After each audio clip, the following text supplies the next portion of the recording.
Hi guys, so before we start episode 2 for the reference guide, I do want to mention that I'm creating a separate reference guide on Steam, which is a lot more detailed. I'll have it linked in the description. I highly recommend you guys check it out. Anyways, now to the video. The first two swords in the game that you can get for Neptune, the bamboo sword and the wooden sword, are both types of kendo swords. Kendo is a martial art similar to sword fighting, which is why they use either bamboo or wood generally, so that way they don't hurt the opponent. The doggoos are a reference to the slimes from Dragon Quest. Yes, you fell from the skies like a shooting star and landed right here. Like a shooting star cutting through the night, right? The phrase shooting star cutting through the night is a reference to a song called Shooting Star Cutting Through the Night in the game Super Robot Wars Original Generation.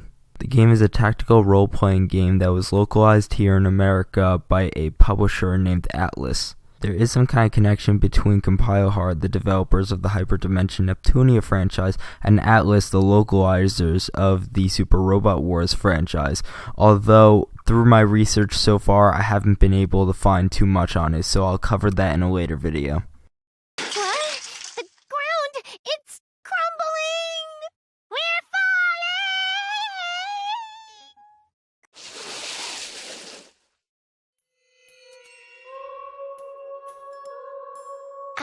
Ouch! I didn't expect that. They really changed the story with this remake. Hyperdimension Neptunia Rebirth 1 is a remake of the original Hyperdimension Neptunia game. In the original game, this scene actually went like this. It's possible. Actually, many places, Planitude included, are being threatened by more and more monsters lately. The military powers failed to keep them from appearing. We can only defend ourselves and keep them at bay now. Then, there must be a boss generating all these monsters somewhere. I bet my mission is to go defeat that boss and save the world! Right, but the city's population has been declining due to monsters eating them. Students are leaving school out of fear, so it's closed down for now. Classes are suspended until further notice. Oh, that sucks! But that means you can camp out, right? Goody. Let's go find the dungeon where the boss is waiting.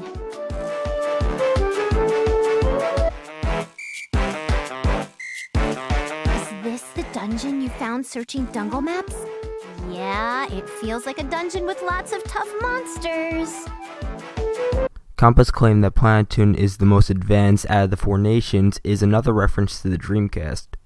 In case you haven't noticed yet, the Hyperdimension Neptunia games generally create a storyline revolving around events from video game history. As a result, the first Rebirth game over here is following the history generally around the era of 1999 and the early 2000s, when the Dreamcast was just launched but was doomed to fail. At the time of its launch, the Dreamcast was by far the most powerful console on the market. There's a number of reasons why it failed, but the main one is that they released it in the middle of a console generation, and that's similar to what Nintendo's doing right now with the NX, but that's besides the point. Today, the Dreamcast is regarded as one of the first modern-day video game consoles due to its support of many features that would be seen in later consoles. For example, the Dreamcast was one of the first consoles to successfully implement some kind of online connectivity feature built into the console. By hooking up a dial-up modem to the console, you were able to play select games with friends online. Today, online connectivity comes standard in most video game consoles, and many games also support online play.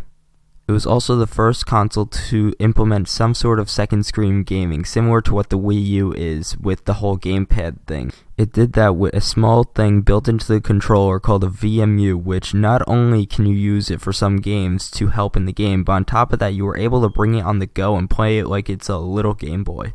Lastly, and probably most importantly, it was the first console, believe it or not, to support DirectX capabilities. DirectX is a type of API, and simple terms that you could probably understand, it helps render your games. What's so significant about this is that a huge number of games take advantage of DirectX, and because of how many games take advantage of it, the fact that the Dreamcast and not the Xbox was the first console to officially support it is a very, very big deal. This manual is meant to be a personified version of the game's manual. In the guild section of the Basilica, many of the quest names contain references. Because I'm doing this series in chronological order, I will cover more and more quests as the series goes on. The quest, The Law of a Hero, is a reference to the character Law Hero from the Shin Megami Tensei series. The original Shin Megami Tensei was developed and published by Atlus for the Super Famicom in 1992. This makes it the second reference to Atlus in the Hyperdimension Neptunia Rebirth 1 game in the first 30 minutes or so of playing. Coincidence? I think not. Dengeki Lost, or better known in later games as Dengeki-ko, is a reference to a Japanese printing company called Dengeki Bunko. Also, yes, I do realize I butchered the pronunciation of the name. Sorry about that. The enemies, Mr. and Mrs. Clyde, are references to the ghosts from the Pac-Man games. The Pixelvaders are a reference to the Space Invaders in the 1978 arcade game Space Invaders. The line, "If you fall into a pit, it could be game over," is a reference to the game Pitfall from Activision for the Atari 2600. Games development back then was a lot different than how it is today. Well, today we have maybe 10-20 people, and for the AAA games, we're having hundreds, if not even 500-600 people working on a single game. Back then, they had only 1 or 2 people at most work on each and every game. Back then, there was no such thing as multi-platform games. Everything back then was exclusive to its platform because everything was made first-party. There was no such thing as third-party developers until Activision came along. I'm going to be skipping over the vast majority of the details of what happened for this video since I don't want this video being 20 minutes long, and I'll have a link in the description to an article by IGN explaining the history between Activision and Atari, but in simple terms, here's what happened. After being treated with no respect, a couple of high-profile Atari employees quit to form Activision.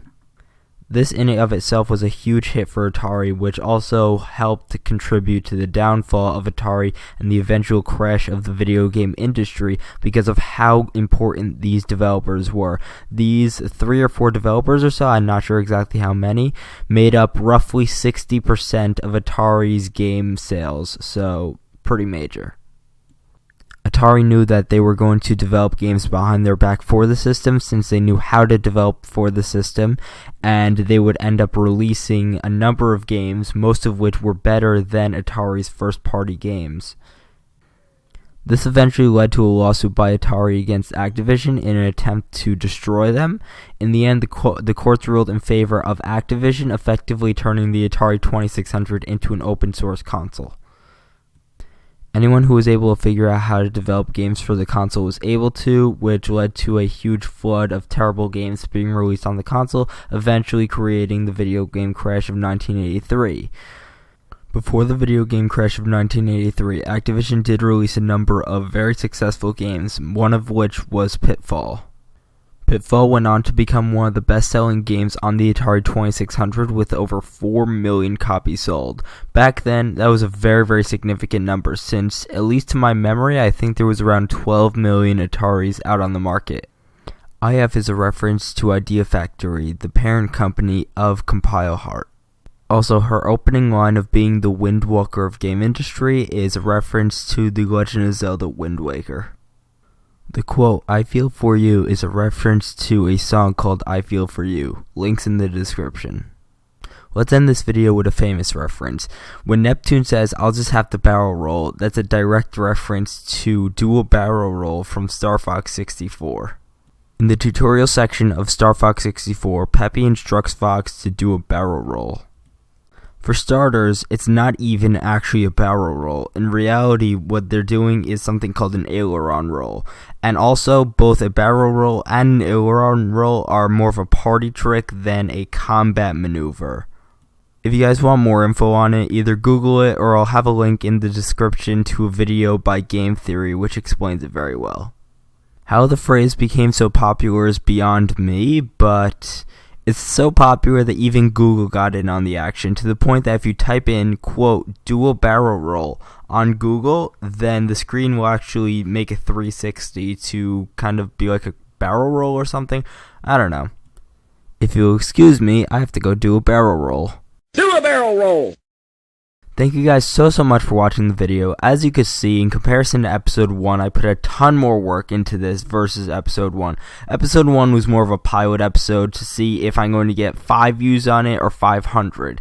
Well, it wasn't exactly 500, it was closer to 500 than 5, and to my surprise, we actually broke 10 likes. I didn't think I'd break 10 likes. Like, I have a lot of videos with over 10 likes, but I didn't think I'd actually hit over 10 likes on this. So I'm really happy that we did on the first video, and hopefully, let's see if we could get 15 likes on this one. We get 15 likes on this one, then the next episode, I'll make it 15 minutes long. So 1 minute per, I don't know, let's just see how it goes. Let's see if we can get 15 likes on this. As you probably saw from this video, I put a lot more effort into this one than the last one. In the last video, I put some amount of effort into it because I just wanted to see how it would progress if I were to get 5 views or 500. But I'm actually surprised that I got over 100 views and over 10 likes. My goal was to hit 10 likes and as many views as I can, and we broke that goal no problem. So let's see if we could get 15 likes on this, and if we get 15 likes on this, the next video will hopefully be around 15 minutes long, which, yeah, I guess that's that. Also, 2 more things before I'm done. I do want to mention that I'm going to be starting 2 little mini-series kind of attached to this series right here. The first one is going to be a preview of each episode. Since I can't upload these every week or so, since I'm just not fast enough at editing to push these out every week or so, and plus I also have personal priorities I have to deal with, I'm going to be uploading a preview halfway between each episode. It's not going to be every week and a half because it could take me a week to push out an episode. It could take me a month. So when I feel like I'm halfway through the episode, I'm going to upload an episode preview for each of the upcoming episodes. And on top of that, I'm also thinking about this I'm not entirely sure if I'm going to do yet. I might live stream myself editing some of the episode at some point.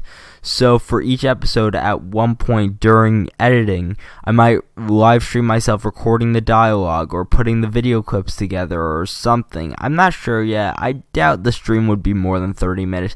And I'll definitely schedule it ahead of time so that way you guys know. But let's just see how that goes. Comment down below if you guys think it's a good idea.